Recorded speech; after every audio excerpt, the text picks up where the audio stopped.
now, time passes. You can laugh about it. And we say it was kind of like a country and western song, right? If we'd just run over the dog, it would have made a good country and western song. But it wasn't funny then. That's the Reader's Digest version. But it was devastating. It was the worst of times.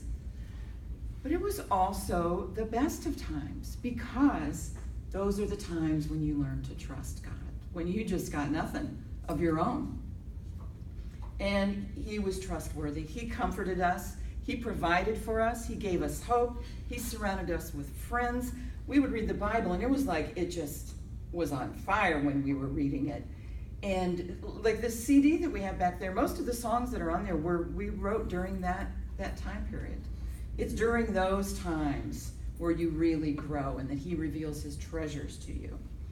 Well, as things are apt to do, things got better eventually. My kids straightened out, got right with God, and it took a while, but eventually we were able to purchase a home again. And I started freelance writing and speaking for Stonecroft. God was gracious.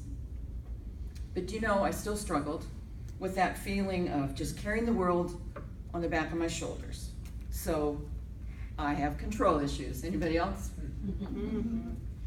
Well, time marches on, right? And so we come to the year of 2008, when time and everything kind of ground to a halt for us and a lot of people in the United States in 2008, when the economy kind of crashed.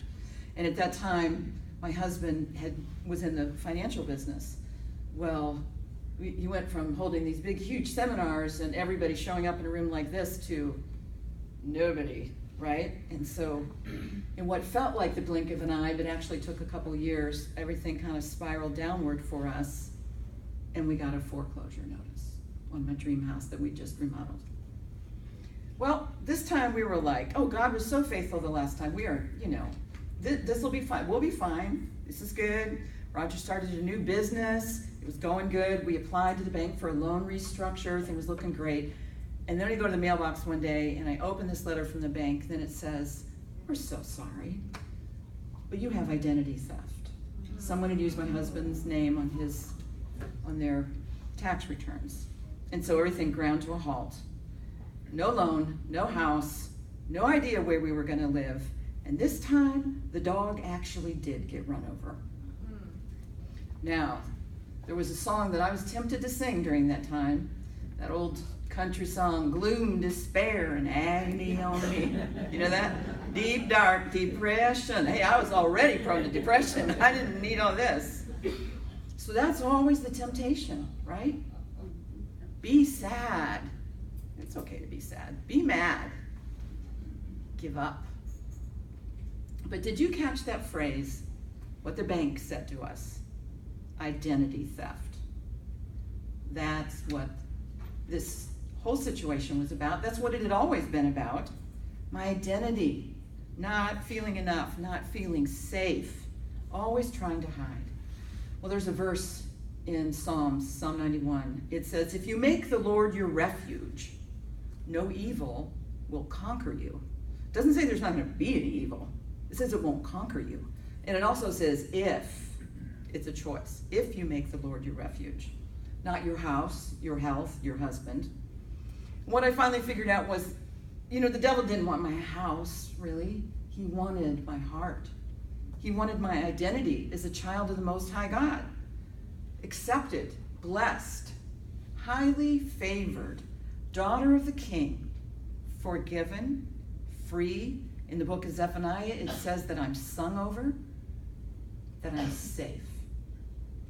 It took me losing my so-called security to realize I was already safe. My house didn't define me. My identity as his daughter defines me. And if you're his, that's what defines you too. Safety and security are big issues for women. But listen to these verses. Psalm 27, for in the day of trouble, he shall keep me safe. He shall hide me in the secrecy of his dwelling. Psalm 91 says, he will shield you with his feathers. I love that.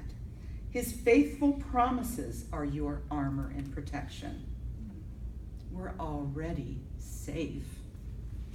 So when I faced what I most feared, I lost my fear. Because I found out when he says he will never leave you or forsake you, he will never leave you or forsake you. He means it. So here's what I did. This was my daily routine when things got really dark and hopeless. I remember our 40th anniversary. Because, you know, everything you didn't deal, when stuff like that happens and everything blows up, anything you haven't dealt with in the past, whoosh, it comes to the surface. 40th anniversary was a little dicey, wasn't it, babe? Woo. Well, what I did was I got up every morning when it was still dark, and I lit a candle, and I looked up every verse I could find about light and about hope. And I read them and I prayed them. I'm not saying I didn't ever weep and wail, but I worshiped as I wept and wailed.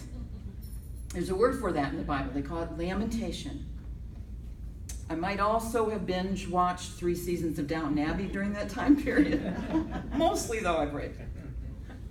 And then I started doing something that was a game changer and a life changer for me. I started writing a daily gratitude list, but then I started posting it every night, almost 3 years now since I've been doing this, on Facebook. So what I did was I took my eyes off all the negatives and I started looking all day long because I knew I had to write that thing at night. I started looking for things to be thankful for. I started praying words that began with the prefix re, rebuild, restore. And he rebuilt my life. See, we have a Redeemer. His name is Jesus, and he longs to restore, refresh, reinvigorate, redeem, and repair. And if you just return to him and stick your head out of your shell and trust him, he will do all that and more. So if you haven't figured it out yet, the turtle is for me a symbol of choices.